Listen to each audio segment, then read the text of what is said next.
Okay, hi guys. I'm going to take you through really basic way to sort of set your files up uh, for your personal story.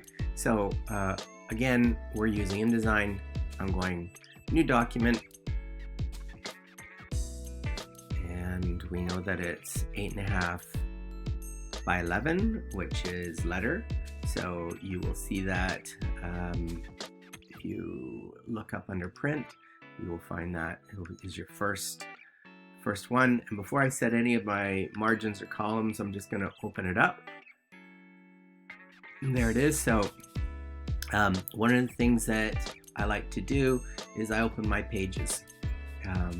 If it's going to be a multi-page document, like your story layout, you need to set them up in master pages. So if you look under pages, if you click up here under master pages, you'll see a master. So you can set multiple master pages in InDesign. So in this case, we're going to keep it really simple, and I'm going to click on both of them, and then you will see that I have a double page spread, which is exactly what we want for our layout. And you can tell by the blue highlight up here that we are working on master pages, which is different than actually working on the page in your document.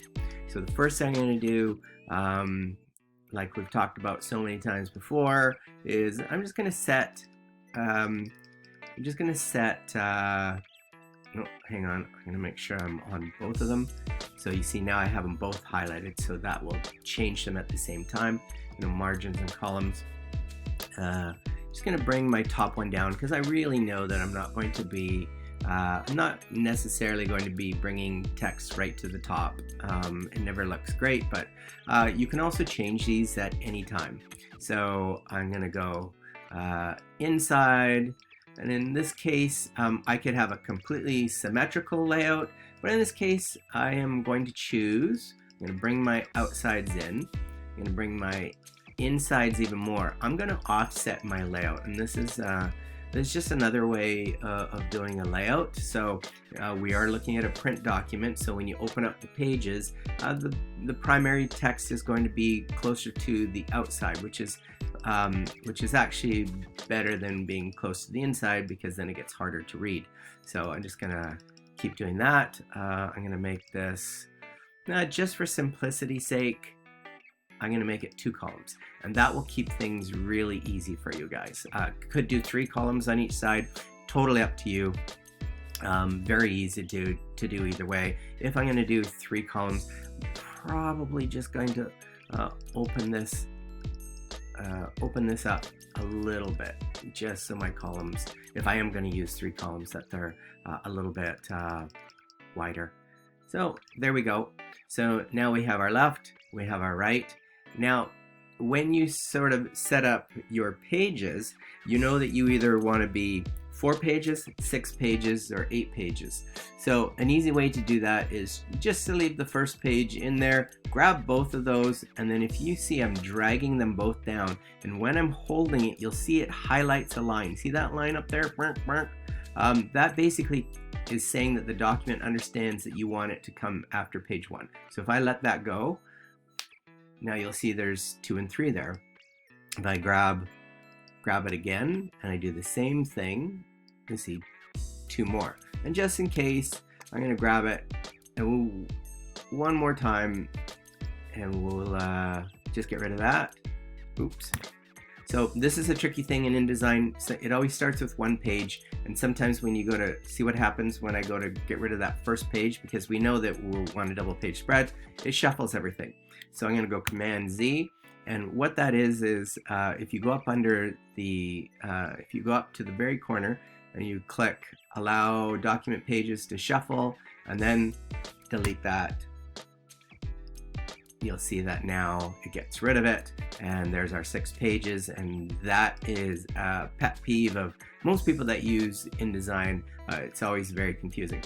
So there we go. So this is the real, this is where things get interesting.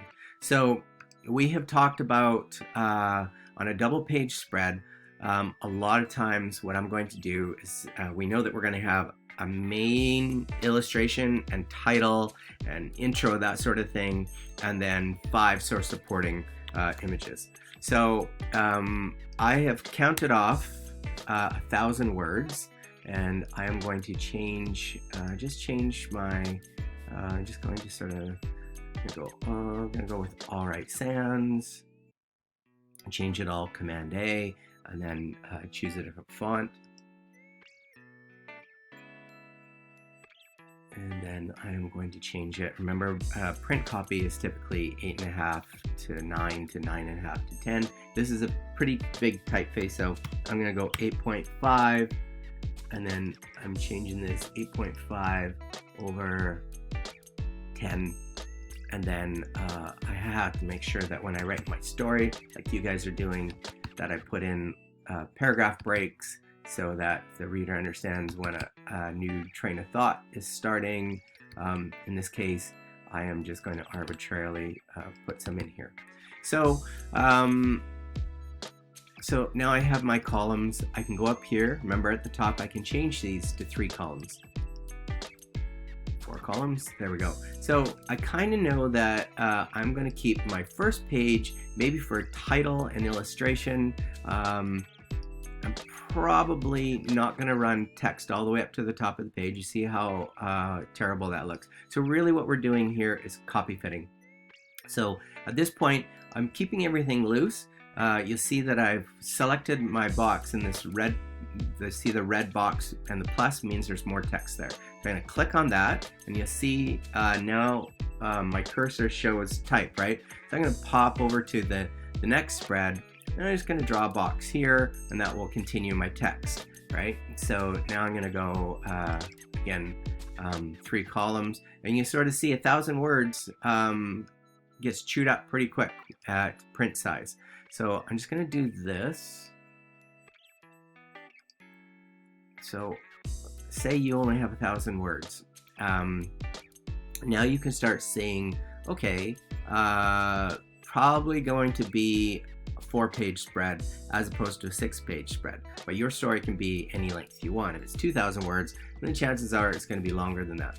So then what I start doing is I basically just started rough in, and I'll do this with thumbnails to begin with. And once I figure it out how much copy I have, I'll go back and I'll thumbnail again. So in this case, I'm basically saying that I'm drawing this box, and just gonna bring up my colors. So I'm just gonna put a fill on this box of light gray. All that does is it tells me that I'm saving this for larger illustration, maybe my title. Doesn't mean that it has to fill the page, but for my layout right now, it basically is sort of setting the rules that I'm not going to have my body copy start over there. I'm just going to add a couple more paragraphs breaks because that's pretty horrible. So now that I know that, I can sort of go, okay, well, you know, maybe I'll have a title that runs across here. I'm probably not going to introduce a second image here just yet. So I might, you know, I might just sort of go, okay, well, I might write an introduction for my story. And we sort of talked about this in the past. So I'm just going to make that a little bit bigger, open it up.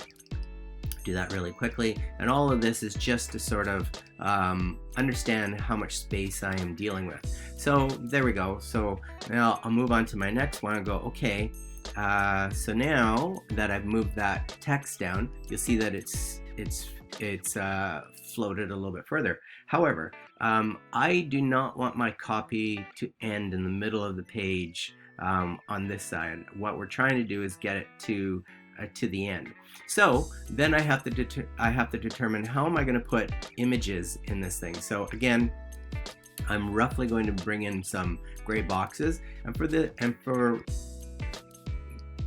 all I'm doing here is trying to figure out what this looks like, how much space there is. So you can sort of see if I go, okay, maybe my second one, maybe my second illustration is going to be relatively half page, which means that I can really I can bring the text down here and it's still gonna look good. And then for my, maybe for my other 4, oops, I am just going to bring these down a little bit. And maybe in this case, I do something like, maybe I give this a runaround. And I decide, okay, well, for this one, I am going to switch. Oh, let's just do it this way. So I'm going to do, maybe I'm going to do a set, so I have 4 more. So maybe I do this sort of thing.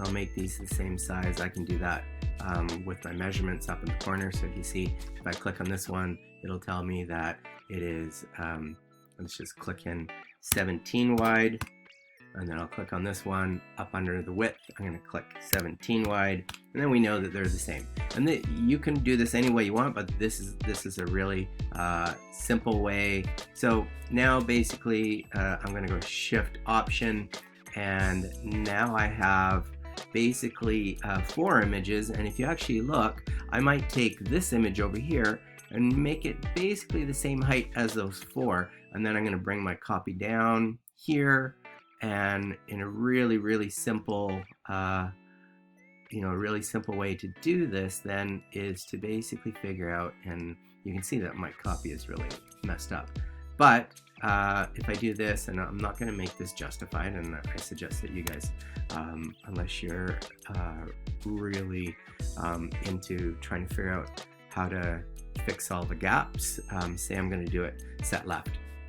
So now I can kind of go, okay, well, there we go. I am sort of just about at the end of this, so I can do that and go, yep. So I know that imperidiate is the last word, and there you go. So now imperidiate, which is this last word down here that I'm clicking on, is now at the end. So there is a simple layout using 4 pages and 1,000 words. Now, once you have that, you might say, okay, well, that's great, John. It's really balanced and even, and that's what we're after in design.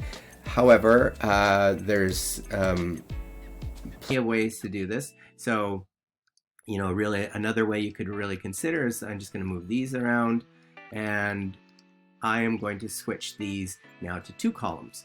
Okay, so then I'm going to bring my 2 columns in, and I'm going to run it up my 2 columns like this, and I'm going to run it up, say, to the top of the page.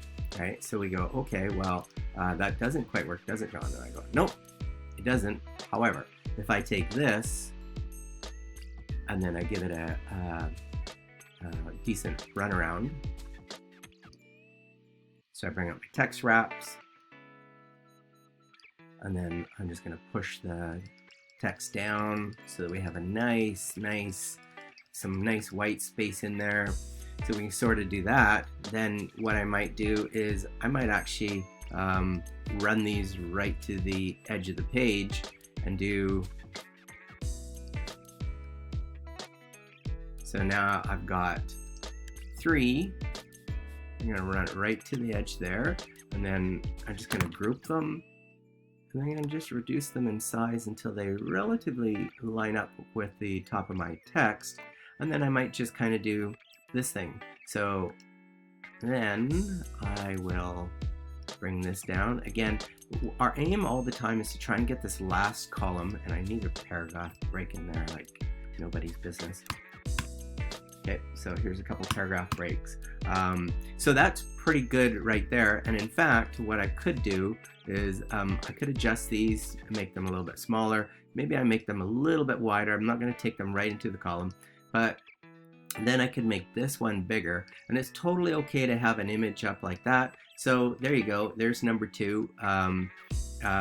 So we're looking at 1 big image to start, sort of a half-page image here, 3 smaller ones, and then a bigger one up here. And it's still, and if I wanted to, I could do that sort of thing and make it a little bit bigger yet. I could take these and make them much smaller and sort of inset like that. Sorry about that, I got cut off, but so here I am. Now I've got another layout this way.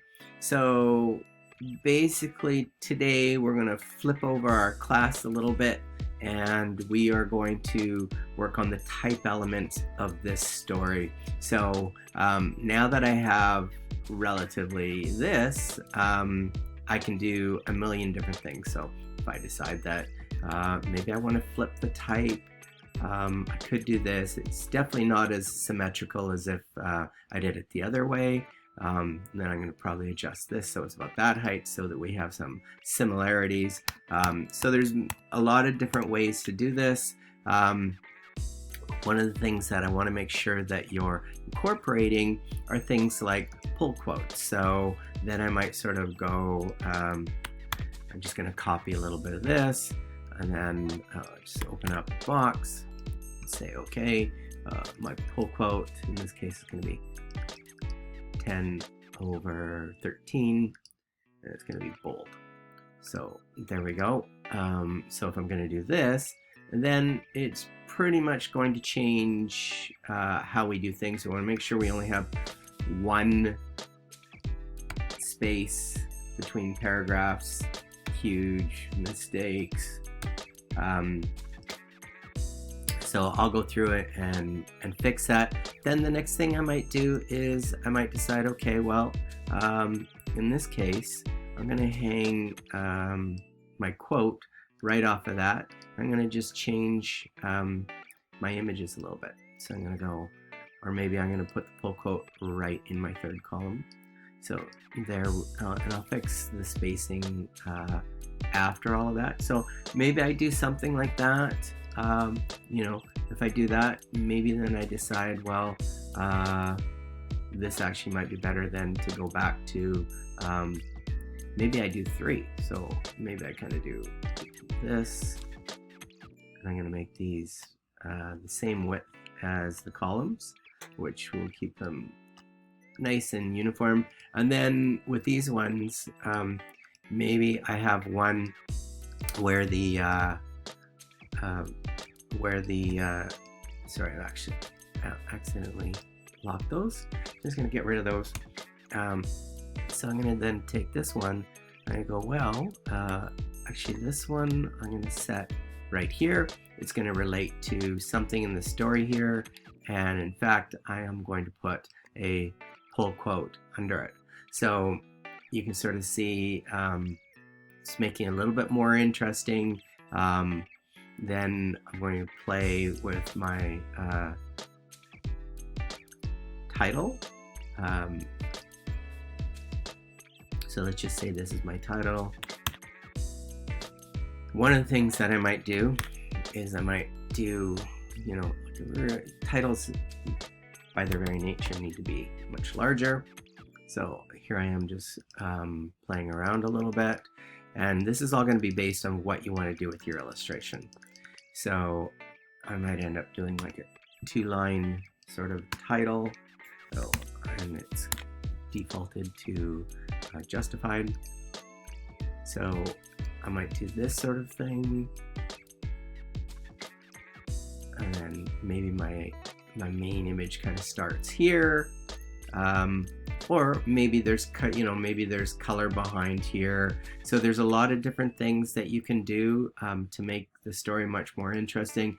You know, try and adjust your columns as you go so that you are getting to the end on these things. So you want to get this down here, right to the end. So all you need to do today is go through this exercise, clean up all the double spacings and things like that. It does help if you have things like subheads in your story that will break up the text a little bit. But really what you're after what you're trying to accomplish here is just trying to figure out what your layout is going to look like before you actually put everything in place. And then everything can be adjusted afterwards very easily. So yeah, so it is the type element of the image making class, but we'll get a head start on it and work on this in class today.